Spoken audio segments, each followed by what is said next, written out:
Monday Health Minutes, sponsored by Valley Health. Hi, I'm Melanie Shafer. Welcome to Monday Health Minutes with Valley Health. Do you ever get unexpectedly dizzy? Have you ever heard of something called vertigo? It's a pretty common condition. 1 in 5 adults sometimes experience it within their lives. So what exactly is it and how can we deal with it? We're talking with ear, nose, and throat doctor, Dr. Thomas Jung, about that today. Thanks for being here. Melanie, thanks for having me. This is great information because I have struggled with this myself, as you know.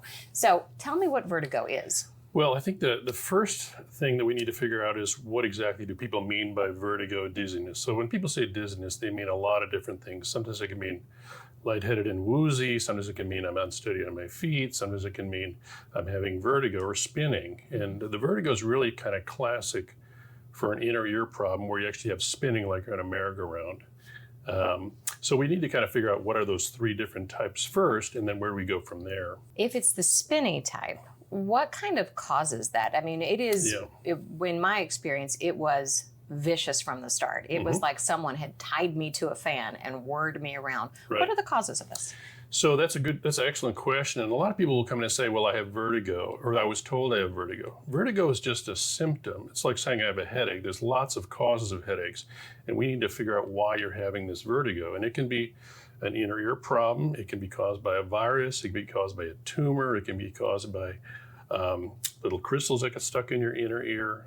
Even motion sensitivity can be a sensation of vertigo. So again, once we figure out what you're having, whether it's lightheadedness, wooziness, or vertigo, then vertigo, we tend to think more of inner ear problems, and then we need to look at your hearing, figure out what's going on there, because the hearing and your inner ear balance are hooked together.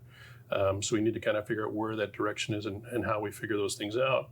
And luckily, there's several good tests that we can do to figure out what it is that have caused the vertigo. Most of the time, just by talking to the patients, we can figure out what direction we need to go in. But things like if you're worried about a tumor, which is pretty rare, but you certainly don't want to miss that, you're looking at something like an MRI scan. If you're looking at things like positional vertigo, where every time I look up or look down or lay back in bed, the room really spins, then we think about something more like crystals in the inner ear, which is actually, if you're going to get vertigo, that's a great thing to get because it's easy to fix. And then things like people who have viruses that affected their inner ear, what knocks out their balance system on one side, they will have unsteadiness with that. So again, those kind of things we look at to kind of figure out where the source is and how we can treat it. So let's talk about the ear crystals first. Sure. So say you determine that is what's causing the problem.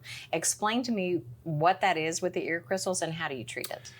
Yeah, so people that present with that, they will say, classically, I have spinning every time I look up or look down, or if I lay back in bed and roll over, the room will spin for about 10 to 15 seconds, but then it stops. But every time they get into that position, it happens again.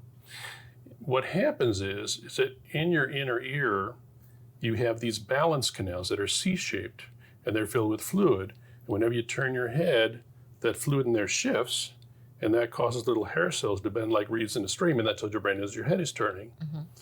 Sometimes little crystals can get stuck in there, just like you get kidney stones. But if it's in your inner ear, every time you lay back, those crystals will percolate down with gravity, cause that fluid to move, and give you a sensation of spinning.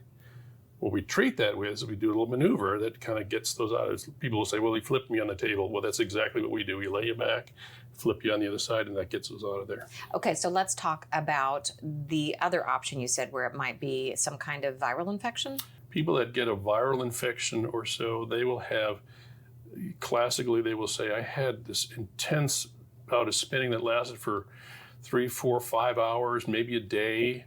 I felt groggy the next day, but I was getting a little bit better, but I still don't feel like I have my right footing properly. And you can see how that's different than the crystals. It lasts much longer. It's a little bit more intense, but it doesn't happen with position anymore. It's not affected by how you move a certain way or not. So that tends us to think more about kind of a viral infection. Unfortunately, you can also get that if you have like a stroke or a brain tumor or something like that. So that we take a little bit more seriously, and we do a little bit deeper workup, maybe an MRI scan, certainly hearing tests and things like that. But it is something treatable and it can be improved.